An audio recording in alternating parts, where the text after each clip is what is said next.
Y en unos minutos nos vamos a enlazar con Antonio Atolini, el politólogo Antonio Atolini, sobre este escándalo, este caso sobre Artículo 19, la supuesta selectividad de esta organización de defensa de periodistas.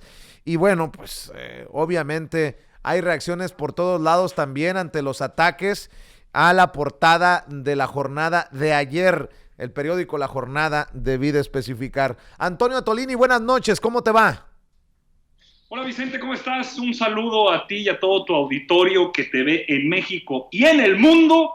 Saludos desde la Perla de la Laguna, Torreón, Coahuila, listos para discutir sin censura los temas de actualidad más importantes que sucedieron esta semana. Vi en un video, en una fotografía, a Citlali Hernández contigo. ¿Qué andan haciendo? ¿Qué anunciaron?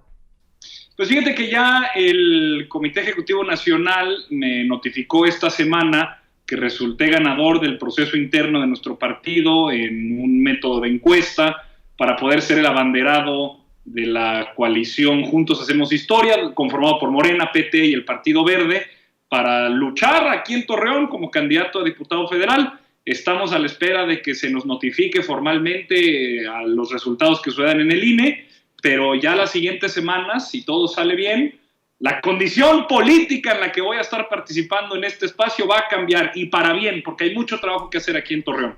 Que así sea, Antonio.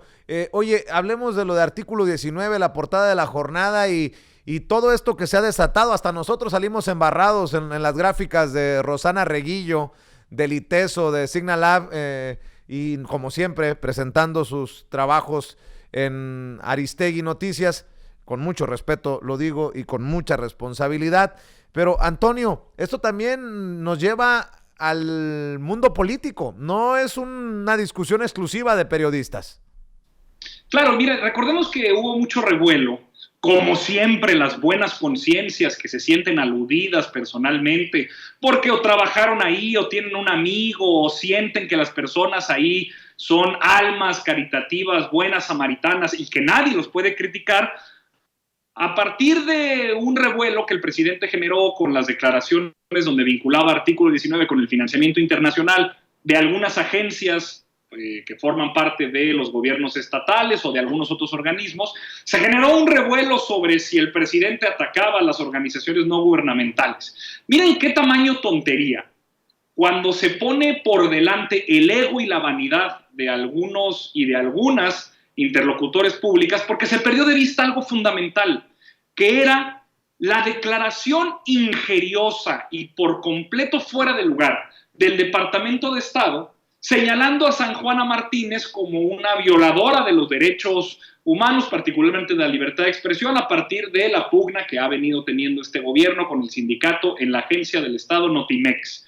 Pasó por completo desapercibida el hecho de que el Departamento de Estado estadounidense está teniendo injerencias colonialistas en su vecino del sur. Pasó desapercibido también que el presidente López Obrador ya no responde a los intereses de un comité de potentados que hacen de nuestro país una sucursal de sus prebendas. Contestó como el soberano que es y le pidió al Departamento de Estado que sobre este asunto no opinase, así como la Cancillería y su gobierno no opinan de las violaciones a derechos humanos, pues ese es el principio de autodeterminación que rige al derecho internacional y por supuesto a la política exterior. Se perdió de vista eso y se dejó de lado y se empezó a hablar de si Artículo 19 era o no la panacea. Miren, Artículo 19 forma parte de muchísimas organizaciones no gubernamentales que han tenido un rol específico en la promoción y en la defensa de derechos. Yo creo que eso es lo más importante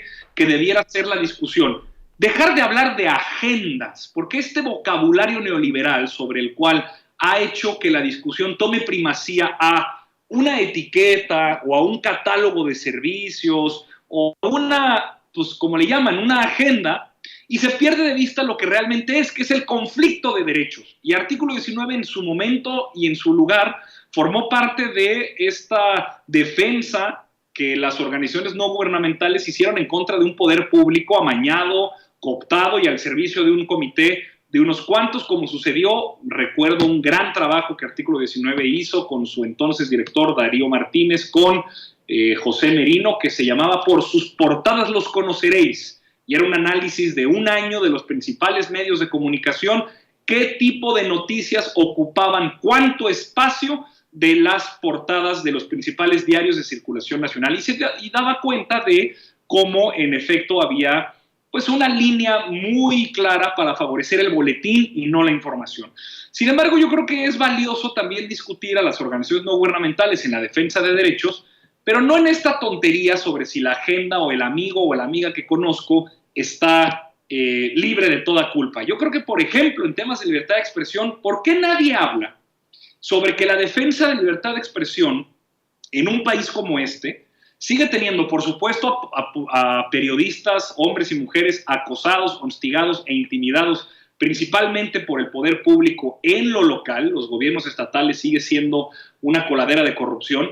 Y sobre otra cosa que parece que no le llama la atención a nadie y a nada, que es la extracción de la plusvalía del trabajador, es decir, el reportero y reportera de base que gana un salario miserable, frente a los grandes potentados dueños de los medios de producción ideológica que responden a sus intereses corporativos para defender, ahí sí, intereses y agendas que están al servicio de la avaricia y de la codicia de capitalistas y no del servicio público, que últimamente es a lo que debe estar orientado el periodismo. Por ejemplo, de esas dos cosas se pierde de vista que como organización no gubernamental debieran ser el centro del debate y tratar de discutir sobre si las condiciones políticas actuales permiten evaluar el rol de estas organizaciones no gubernamentales con el mismo tamiz o con el mismo paradigma conceptual como se hacía hace 5 o 10 años.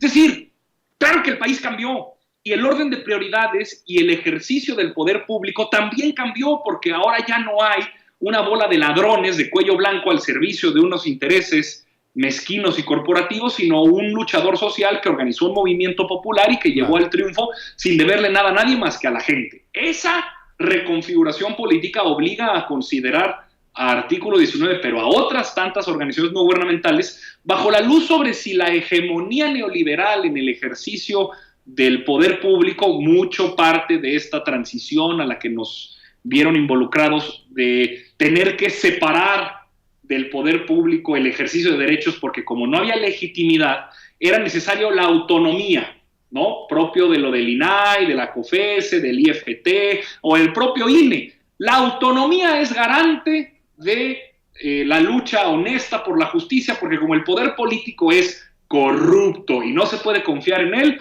debe haber autonomía. Y de ahí la lógica de las organizaciones no gubernamentales de tener cierta autoridad en la discusión de temas. Pues si eso se hacía hace 10 años, si eso se hacía hace 5, debemos también tomar en cuenta las condiciones políticas en las que se da en este momento. Discusiones serias. A ver, no se trata de que todo esté bien o todo está mal, y no se trata tampoco de encontrar los reportes hechos al vapor para tratar de ofrecer algo medianamente noticioso, porque yo siempre lo he dicho, los números no mienten, pero se puede mentir con los números. Entonces hay que salir del debate técnico cuentachile y empezar realmente a tener una discusión política sobre el rol de periodistas, de medios de comunicación, de organizaciones no gubernamentales dentro de un país que ciertamente no es el mismo que era en 2018.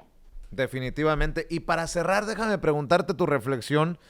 Para cerrar, ¿en el PAN se están autodestruyendo? Te lo pregunto porque están acusando a Javier Corral de haber pactado la victoria de Morena, ayudar a Morena para ganar en Chihuahua, porque se vinculó a proceso a la candidata por estar en la nómina de César Duarte. Me refiero a Maru Campos. ¿Qué relajo se cargan en el PAN? Y ahora sí que qué duro ha de ser panista sobre todo en estos tiempos, ¿eh?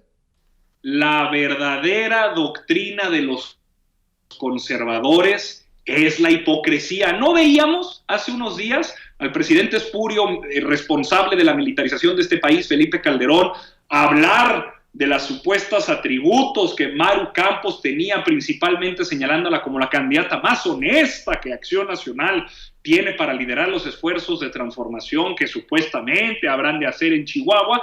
Puro palo mentira, es baba de perico. Lo que acababa de decir Felipe Calderón es la prueba clara de que Acción Nacional, la cúpula y los dirigentes de Acción Nacional están entregados por completo a la mafia. Maru Campos está vinculada a proceso por haber recibido más de 7 millones de pesos en lo que se cataloga como soborno por parte de César Duarte, prófugo de la justicia, ya también vinculado a proceso y prófugo de la justicia en plena campaña electoral. Lo interesante aquí es, adalides de la legalidad que se rompieron los dedos en aplaudir al INE por haber impuesto sanciones por demás excesivas en contra de más de 60 candidatos del Movimiento de Regeneración Nacional.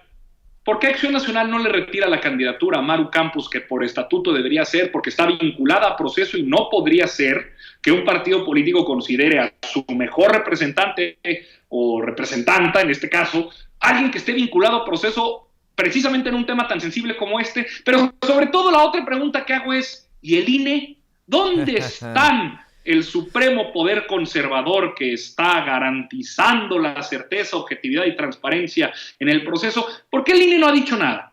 ¿Por qué el INE no salta las cejas y levanta los ojos y dice, caray, una candidata gobernadora formalmente vinculada a proceso por soborno de 7 millones de pesos está hoy siendo abanderada con el registro y sus derechos políticos electorales intactos? ¿Dónde está el supremo poder conservador? ¿Y dónde están los adalides de la democracia que se rompieron los dedos de tanto aplaudir una medida excesiva como la que se impuso en contra de nuestros candidatos, ahora contra Maru Campos? ¿Por qué yo no los veo dictaminando esto igual? Porque, Vicente, la verdadera doctrina de los conservadores es la hipocresía.